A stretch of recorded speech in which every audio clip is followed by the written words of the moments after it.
میں بتاتا ہوں سچی محبت کیا ہوتی ہے۔ ڈاکٹر نے مسکرا کر ہماری طرف دیکھا اور کافی کے مگ سے کھیلنے لگا۔ ہم غور سے اس کی بات سننے لگے۔ وہ گویا ہوا، میں ایک دن کلینک میں بیٹھا تھا، یہ صبح کے 7:30 بجے تھے۔ ایک بوڑھا مریض بھاگتا ہوا کلینک میں داخل ہوا۔ اس کے ماتھے پر پسینہ تھا، سانس دھونکنے کی طرح چل رہی تھی اور وہ بار بار دل پر ہاتھ رکھتا تھا۔ میرا اسٹاف تیزی سے اس کی طرف بڑھا۔ بوڑھے کی عمر 80 برس سے زائد تھی، لیکن وہ اس کے باوجود چلنے پھرنے کی پوزیشن میں تھا۔ وہ نرس اور وارڈ بوائے سے بحث کرنے لگا۔ میں دفتر کے شیشے سے انہیں الجھتے ہوئے دیکھنے لگا۔ ذرا دیر بعد وارڈ بوائے میرے پاس آیا۔ میں اس وقت اخبار پڑھ رہا تھا۔ میں نے اخبار ایک طرف رکھا اور استفہامیہ نظروں سے اسے دیکھنے لگا۔ وارڈ بوائے نے بتایا، بابا جی کے انگوٹھے پر چوٹ لگی تھی، ہم نے 3 ہفتے پہلے ان کے ٹانکے لگا دیے تھے، وہ ٹانکے کھلوانے آئے ہیں۔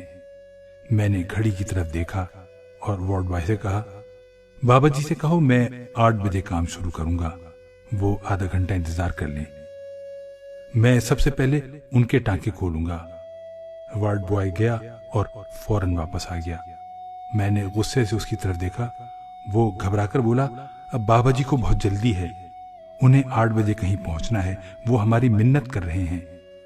مجھے بابا جی اور وارڈ بوائے دونوں پر غصہ آ گیا۔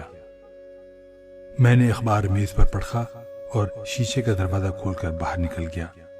بابا جی دروازے کے بالکل سامنے کھڑے تھے، ان کی آنکھوں میں آنسو تھے اور وہ بار بار گھڑی کی طرف دیکھ رہے تھے۔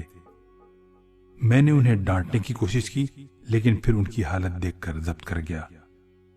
میں نے انہیں بتایا کہ کلینک کا وقت 8 بجے شروع ہوتا ہے، میں صرف اخبار پڑھنے کے لیے آدھا گھنٹہ پہلے آ جاتا ہوں، آپ اطمینان سے بیٹھ جائیں، جو ہی 8 بجیں گے میں سب سے پہلے آپ کو دیکھوں گا۔ بابا جی نے گھڑی کی طرف دیکھا اور لجاجت بھری آواز میں بولے، بیٹا جی، میں نے 8 بجے دوسرے اسپتال پہنچنا ہے، میں لیٹ ہو رہا ہوں، اگر میں 5 منٹ میں یہاں سے نہ نکلا تو میں وقت پر وہاں نہیں پہنچ سکوں گا اور اس سے میرا بڑا نقصان ہو جائے گا، بہت بڑا نقصان، پلیز میرے اوپر مہربانی کریں۔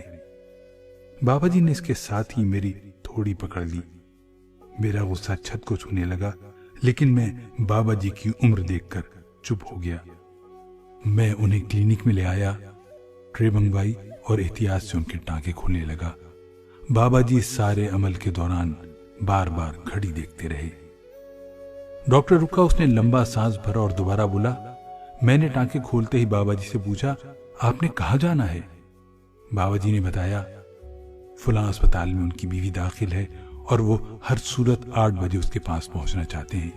میں نے پوچھا، خدا نہ خواستہ آپ کی بیگم کا آپریشن تو نہیں؟ بابا جی نے جواب دیا، نہیں، میں روز صبح 8 بجے اسپتال پہنچ کر اسے ناشتہ کراتا ہوں۔ مجھے ان کے جواب نے حیران کر دیا۔ میں نے پوچھا، کیوں؟ بابا جی بولے، وہ 5 سال سے اسپتال میں ہے اور میں پچھلے 5 سال سے روزانہ 8 بجے اس کے اسپتال پہنچتا ہوں اور اسے اپنے ہاتھ سے ناشتہ کراتا ہوں۔ میں نے حیرت سے پوچھا، 5 سال میں آپ کبھی لیٹ نہیں ہوئے؟ بابا جی نے انکار میں سر ہلا کر جواب دیا، نہیں، آندھی ہو، طوفان ہو، سیلاب ہو، بارش ہو، سردی ہو یا گرمی، میں کبھی لیٹ نہیں ہوا۔ میں نے پوچھا، لیکن کیوں؟ بابا جی مسکرائے، میں اس کا قرض ادا کر رہا ہوں۔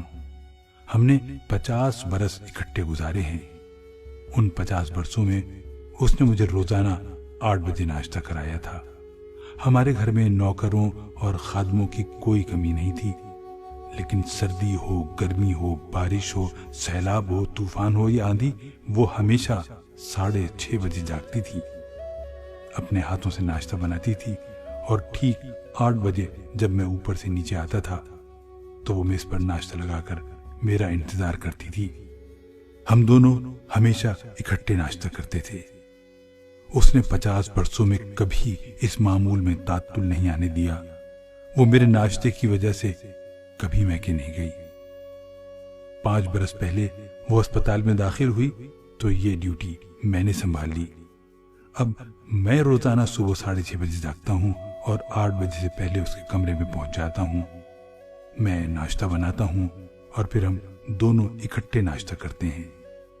میری حیرت پریشانی میں داخل ہو گئی اور میں نے بابا جی سے پوچھا, آپ کی بیگم کو کیا بیماری ہے؟ بابا جی نے حسرت سے میری طرف دیکھا اور سسکی لے کر بولے, ان کی یادداشت ختم ہو گئی ہے. وہ اپنا ماضی, حال اور مستقبل بھول گئی ہیں. انہیں اپنا نام تک یاد نہیں. وہ دنیا کے کسی شخص کو نہیں پہچانتی. وہ بولنا تک چھوڑ چکی ہیں. انہیں پچھلے 1 سال سے کسی زبان کا کوئی لفظ یاد نہیں. ڈاکٹر انہیں جیلی پرسن کہتے ہیں. ڈاکٹر رکا, اس نے لمبی سانس لی اور دوبارہ گویا ہوا. میں نے بابا جی سے کہا, اس کا مطلب ہے کہ آپ کی بیگم کو الزائمر ہے؟ بابا جی نے سر ہلا کر تصدیق کر دی. میں نے بابا جی سے پوچھا, کیا وہ آپ کو پہچانتی ہیں؟ بابا جی نے فوراً انکار میں سر ہلایا اور دکھی آواز میں بولے, وہ 5 سال سے مجھے نہیں پہچان رہی. وہ یہ جانتی ہی نہیں کہ میں کون ہوں اور روز صبح 8 بجے اس کے پاس کیوں آ جاتا ہوں. ڈاکٹر نے رک کر ہماری طرف دیکھا. اس نے کہانی کے سرے جوڑتے ہوئے بتایا, بابا جی کے ٹانکے اتر چکے تھے. میں نے اسپرٹ سے ان کا زخم صاف کیا, اس پر پاؤڈر چھڑکا اور ان سے عرض کیا, آپ ہماری طرف سے فارغ ہیں, آپ جا سکتے ہیں. بابا جی نے اپنی چھڑی اٹھائی اور باہر کی طرف چل پڑے. میں ان کے ساتھ ساتھ چلنے لگا. جب وہ باہر کے دروازے کے پاس پہنچے تو میں نے ان سے آخری سوال پوچھا. میں نے ان سے پوچھا, جب آپ کی بیگم آپ کو پہچانتی ہی نہیں, جب ان کی نظر میں وارڈ بوائے اور آپ میں کوئی فرق نہیں, تو آپ روزانہ 8 بجے تکلیف کیوں کرتے ہیں؟ بابا جی نے میری طرف مڑ کر دیکھا اور مسکرا کر بولے, لیکن میں تو اسے پہچانتا ہوں نا. میں تو یہ جانتا ہوں کہ وہ کون ہے اور میری زندگی میں اس کی کیا اہمیت, اس کی کیا حیثیت ہے. وہ رکے اور دوبارہ بولے, یادداشت اس کی ختم ہوئی ہے, میری نہیں. لہذا وہ آخری سانس تک میری بیوی ہے اور میں اسی طرح اس کی خدمت کرتا رہوں گا.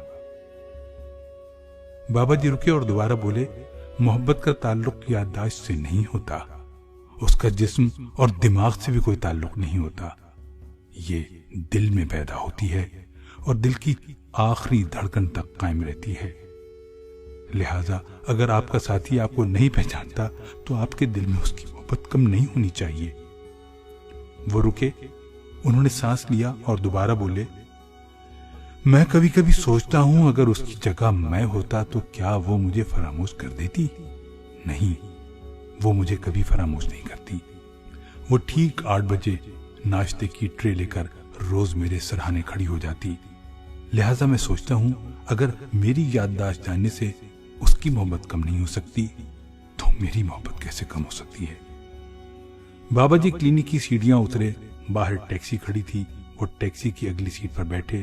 انہوں نے کھڑکی سے ہاتھ نکال کر مجھے وش کیا اور وہاں سے روانہ ہو گئے. لیکن میری آنکھوں میں آنسو آ گئے اور مجھے اس لمحہ محسوس ہوا سچی محبت کیا ہوتی ہے. ڈاکٹر رکا, اس نے آنسو پوچھے اور ہماری طرف دیکھ کر بولا, اس کے بعد وہ بابا جی مجھے کبھی نہیں ملے, لیکن جو ہی 8 بجتے ہیں تو وہ مجھے فوراً یاد آ جاتے ہیں اور میں محبت کے تصور میں گم ہو جاتا ہوں. میری زندگی میں 8 بجے کا لمحہ ہمیشہ محبت لے کر آتا ہے اور میں اپنے ساتھ عہد کرتا ہوں میری بیوی مجھ سے جتنی محبت کرتی ہے میں اس محبت کا قرض چکائے بغیر اس دنیا سے نہیں جاؤں گا. ڈاکٹر خاموش ہوا تو ہم سب کی آنکھیں بولنے لگی اور ہم انہیں خاموش کرنے کے لیے ٹیشو تلاش کرنے لگے. محبت کرنے والوں محبت کس کو کہتے ہیں, محبت کرنے والوں محبت کس کو کہتے ہیں, محبت کرنے والوں ہم محبت کس کو کہتے ہیں.